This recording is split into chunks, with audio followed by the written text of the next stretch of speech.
Hello friends, welcome to my YouTube channel biology classes.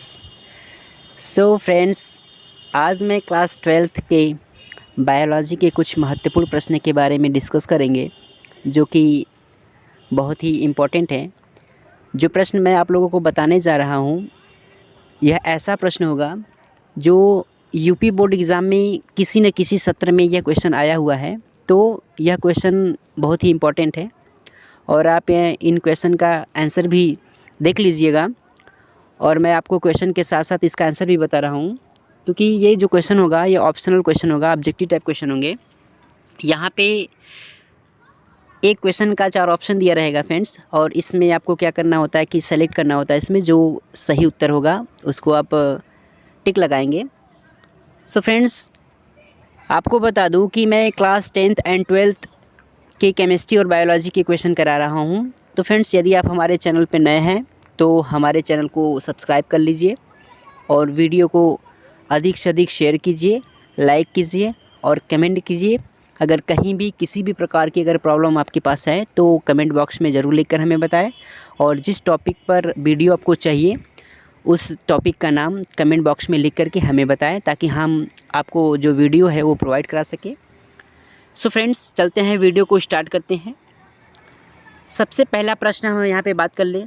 सबसे पहले प्रश्न का अगर हम लोग डिस्कस करें तो सबसे पहला प्रश्न इसमें दिया गया है कि टर्नर सिंड्रोम के लिए निम्नलिखित में कौन सही है। तो अगर फ्रेंड्स बायोलॉजी में अगर आप सिंड्रोम पढ़े होंगे, जैसे टर्नर सिंड्रोम हो गया, डाउन सिंड्रोम हो गया, एडवर्स सिंड्रोम हो गया, क्राइडू-चैट सिंड्रोम हो गया, तो सिंड्रोम के कई सारे प्रकार हैं। तो यहाँ पे जो सिंड्रोम की बात की जा रही है टर्नर सिंड्रोम, तो वहाँ पे अगर आप सिंड्रोम पढ़े होंगे तो आप इसको देख करके इसका आंसर सही तरह से लगा सकते हैं। यहाँ पे फ्रेंड्स 4 ऑप्शन दिया गया है। पहला देख रहे हैं, ये दिया गया है ए एक्सो दिया गया है।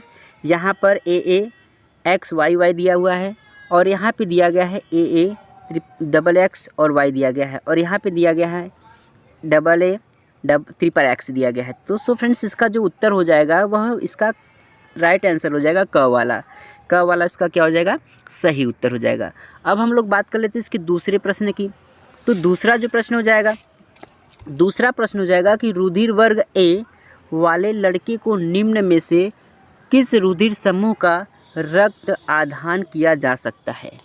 तो यहाँ पे फ्रेंड्स ये आपका क्वेश्चन हेरिडिटी से आया हुआ है। ब्लड ग्रुप आप जब वहाँ पे पढ़े होंगे तो ब्लड ग्रुप से ये क्वेश्चन आया है। तो यहाँ पे देखिए क्वेश्चन क्या कह रहा है कि रुधिर वर्ग ए वाले लड़के को निम्न में से किस रुधिर रक्त का रक्त आधान किया जा सकता है। तो ऑप्शन दिया गया है केवल ओ, ऑप्शन दिया गया केवल ए बी, ऑप्शन दिया गया है ए तथा ओ, और ऑप्शन दिया गया है ए तथा बी।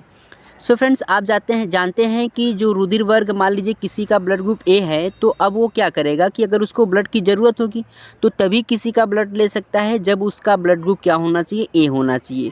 एक तो ये ए वाला जो है वो ए से ही ब्लड ले सकता है, और दूसरा आप ये भी जानते हैं कि एक ओ जो होता है ये सर्वदाता होता है। तो यहाँ पे जो इसका उत्तर हो जाएगा ब्लड ग्रुप ए तथा ओ हो जाएगा, क्योंकि ए से लेगा और ओ सर्वदाता है ही। आप जानते हैं कि वो डोनर है, इसलिए इसका जो राइट आंसर हो जाएगा वो ए तथा ओ हो जाएगा। ठीक है फ्रेंड्स, बढ़ते हैं इसके अगले प्रश्न की तरफ। रुधिर वर्ग ओ वाली स्त्री ए बी रुधिर वर्ग वाले पुरुष से शादी करती है तो उनके पुत्र का रुधिर वर्ग कौन सा हो सकता है। सो फ्रेंड्स, ये जो क्वेश्चन आप देख रहे हैं यह क्वेश्चन 2011 में और 2016 में पूछा जा चुका है। तो इस क्वेश्चन का जो उत्तर हो जाएगा, इस क्वेश्चन का जो आंसर हो जाएगा, यहाँ पे भी 4 ऑप्शन दिए गए हैं। इसका आंसर क्या होगा, सबसे पहले आप जानते हैं कि रुधिर वर्ग ओ, यानी कोई एक महिला है जिसका ब्लड ग्रुप क्या है, ओ है, और वहीं पर एक ऐसा पुरुष है जिसका रुधिर वर्ग क्या है, ए बी है। तो इन दोनों का जब विवाह होता है, इन दोनों का जब शादी होता है, तो उनके बच्चों में कौन सा ग्रुप का रुधिर वर्ग हो सकता है। तो यहाँ पे ऑप्शन दिया गया है रुधिर वर्ग ए, रुधिर वर्ग बी है, और रुधिर वर्ग ए या बी, और रुधिर वर्ग ए बी। तो फ्रेंड्स, इसका जो उत्तर हो जाएगा वो हो जाएगा ए या बी वर्ग हो सकता है, क्योंकि आप जानते हैं कि अगर तो अगले प्रश्न की चर्चा कर ले तो इसमें हम ये बता देंगे कि निम्न निम्न में से कौन सा रक्त समूह शारीरिक दाता कहलाता है? तो अभी इससे पहले वाला जो प्रश्न था उसमें हमने सर्वदाता के बारे में बताया कि जो रुधिर वर्ग ओ होता है वो क्या होता है, सर्वदाता होता है। सो फ्रेंड्स, ये जो क्वेश्चन है यह भी बहुत इंपॉर्टेंट है। ये देखिए यहाँ पे आप देख सकते हैं कि यह क्वेश्चन 2017 में रिपीट किया गया है, 2017 में क्वेश्चन पूछा गया है।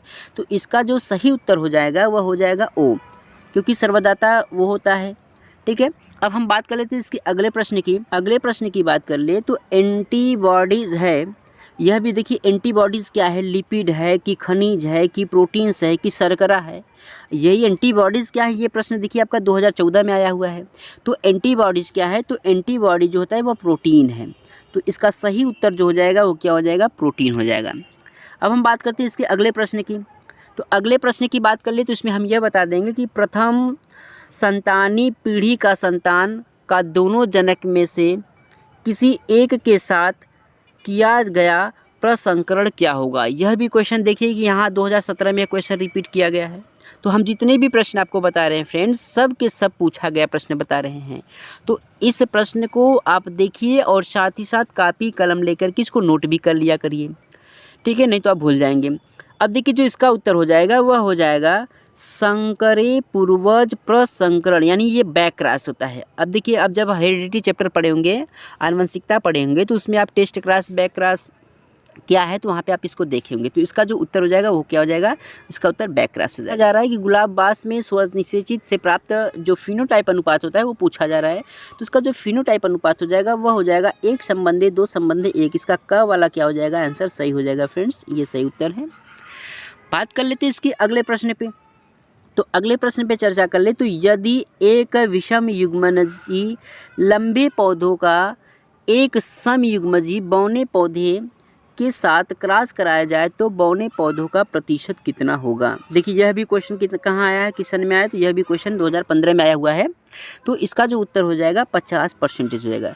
ठीक है, बात कर लेते हैं इसके अगले प्रश्न की। इसका जो अगला प्रश्न होगा वह होगा कि मेंडल के एक गुण प्रसंकरण में कौन सी पीढ़ी हमेशा विषम युग्मनजी होती है। तो यह भी क्वेश्चन कब आया है, 2017 में आया है फ्रेंड्स। तो इसका सही उत्तर जो हो जाएगा वो हो जाएगा प्रथम संतानी पीढ़ी हो जाएगा। ठीक है, अब हम इसके अगले प्रश्न पे डिस्कस कर लेते हैं। इसका अगला प्रश्न क्या हो जाएगा, तो इसका अगला प्रश्न हो जाएगा कि वंशागति आनुवंशिकी इकाई है। सो फ्रेंड्स, यह क्वेश्चन देखिए बहुत इंपॉर्टेंट है क्योंकि यह 2014 में भी आ चुका है और ये 2015 में भी आ गया है। तो अब यानी कह रहा है कि ये हेरिडिटी की यूनिट क्या है, यानी आनुवंशिकी की इकाई क्या है। तो फ्रेंड्स इसकी जो आनुवंशिकी की इकाई है वो क्या है, जीन है। जीन ही क्या होता है, वह आनुवंशिकी की इकाई होती है। अब हम बात कर लेते हैं इसके अगले प्रश्न की। तो अगले प्रश्न बताएंगे आनुवंशिकी के जनक किसे कहा जाता है। यह भी क्वेश्चन 2015 में आया है फ्रेंड्स, तो इसे भी देखना ना भूलें।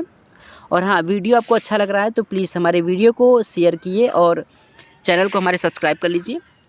अब देखिए बात कर लेते हैं इसकी आनुवंशिकी के जनक किसे कहा जाता है। यह प्रश्न आपका 2015 में भी आया है। तो इसका जो उत्तर हो जाएगा ग्रेगर जॉन मेंडल हो जाएगा, क्योंकि आप जानते हैं कि आनुवंशिकी के जनक ग्रेगर जॉन मेंडल को कहा जाता है।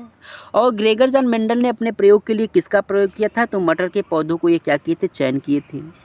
और मटर के पौधों को चयन करने के बाद उन्होंने क्या किया था, इस पर प्रयोग किए थे। ठीक है, अब बात कर लेते हैं इसके अगले प्रश्न की। तो अगले प्रश्न की डिस्कस कर ले तो ये कह रहा है कि बहुभ्रूणता खोजी गई है, यानी बहुभ्रूणता की खोज किसने की थी। ये भी क्वेश्चन देखिए कब आया, तो 2017 में प्रश्न आया है। इसका उत्तर देखिए क्या हो जाएगा, तो ल्यूवेनहॉक द्वारा। ल्यूवेनहॉक ने क्या किया था, बहुभ्रूणता की खोज किए थे। ठीक है, अब बात कर लेते हैं इसके अगले प्रश्न की। तो अगला प्रश्न में हम ये बता देंगे कि नारियल का रेशे उत्पन्न करने वाला भाग होता है। यह भी प्रश्न 2016 में आया है। तो क्या होता है, तो यह होता है मध्य फल भित्ति होता है। मध्य फल भित्ति से क्या होता है, रेशम उत्पन्न करते हैं वो। ठीक है, सो फ्रेंड्स इसके अगले क्वेश्चन पे हम लोग डिस्कस कर लेते हैं।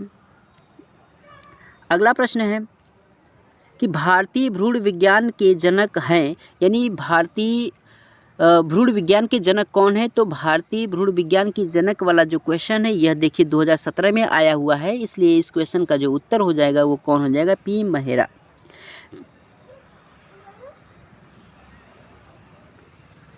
भारतीय भ्रूण के जनक कौन है, तो इसका सही उत्तर हो जाएगा दोस्त, इसका सही उत्तर हो जाएगा पी माहेश्वरी हो जाएगा, क्योंकि यह प्रश्न क्या है, 2017 में आया हुआ है। बात कर लेते हैं इसके अगले प्रश्न की। तो अगले प्रश्न में हम बता देंगे कि द्विनिषेचन क्रिया होती है। द्विनिषेचन क्रिया कहाँ होती है फ्रेंड्स? यह क्वेश्चन देखिए 2014 में आया है। तो द्विनिषेचन क्रिया जो होता है वह आवृतबीजी पौधों में होती है। ठीक है, अब इसके अगले प्रश्न की बात कर लेते हैं। तो अगला प्रश्न बता देंगे द्विनिषेचन का तात्पर्य क्या होता है। यह क्वेश्चन देखिए 2017 में पूछा जा चुका है, 2017 में पूछा है। तो इसका सही उत्तर हो जाएगा कि एक नर युग्मक का अंडकोशिकी तथा दूसरे का द्वितीय केंद्रक से संयोजक क्या कहलाता है? द्विनिषेचन कहलाता है, डबल फर्टिलाइजेशन कहलाता है। सो फ्रेंड्स, इसके अगले क्वेश्चन पे हम लोग डिस्कस कर ले। तो अगला प्रश्न हो जाएगा कि पराग नलिका का अध्यावरण द्वारा बीजांड में प्रवेश कहलाता है। तो क्या कहलाता है? निभागी युग्मक कहलाता है, अंडद्वारी प्रवेश कहलाता है, इनमें से दोनों कहलाता है, इनमें से कोई नहीं। तो सही उत्तर इसका सही हो जाएगा कि इनमें से कोई नहीं। इसका क्या हो जाएगा? सही उत्तर हो जाएगा। बात कर लेते हैं इसके अगले प्रश्न की। तो अगला प्रश्न हो जाएगा कि बीजांड का वह स्थान जहाँ बीजांड वृंत जुड़ा होता है उसे क्या कहते हैं? यह प्रश्न देखिए 2017 में आया हुआ है। तो इसका सही उत्तर हो जाएगा नाभिका, जिसे क्या कहते हैं? हाइलम कहते हैं। सो फ्रेंड्स, इसका सही उत्तर हो जाएगा। बात कर लेते हैं इसके अगले प्रश्न की। तो अगला प्रश्न हो जाएगा कि परागकण मातृकोशिका में गुणसूत्रों की संख्या कितनी होती है? तो द्विगुणित होती है। ठीक है फ्रेंड्स, यह भी प्रश्न 2016 में आया हुआ है। द्विगुणित होता है, डिप्लॉयड होता है। अब हम बात करते हैं इसके अगले प्रश्न पे।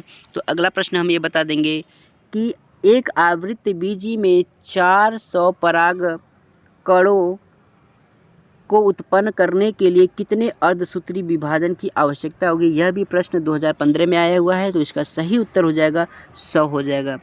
अब हम इसके अगले क्वेश्चन पर डिस्कस कर लेते हैं। तो अगला क्वेश्चन हो जाएगा कि आवरण विहीन तथा एक कोशिकीय जनन अंग प्रमुख लक्षण है। यह भी क्वेश्चन 2015 में पूछा गया है। तो इसका सही उत्तर हो जाएगा थैलोफाइटा हो जाएगा फ्रेंड्स। इसके अगले क्वेश्चन